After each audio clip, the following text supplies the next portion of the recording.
各位街坊大家好，今日同大家分享一下佛陀同弟子嘅對話。有一日，弟子問佛祖：點解係我生命入面總會遇見不同嘅人？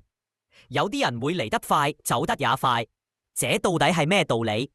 佛祖就回答話：善哉善哉，生命中每一次嘅相遇皆非偶然，無論你遇見邊個，都係你生命中該出現嘅人。弟子跟住就問：咁點解有啲人會先離開，人又可以長久相伴？佛祖就話：緣來則聚，緣散則離，前世因緣，今生相遇，若無相欠，怎會相見？每個人來到你生命入面，自有其因緣果報。弟子就問：咁我哋應該點去對待呢啲緣分？佛祖就答：珍惜當下，隨緣自在，緣來不拒，緣就不留。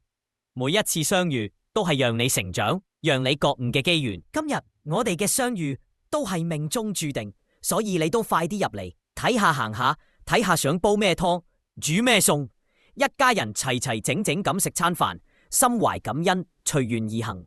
多謝大家。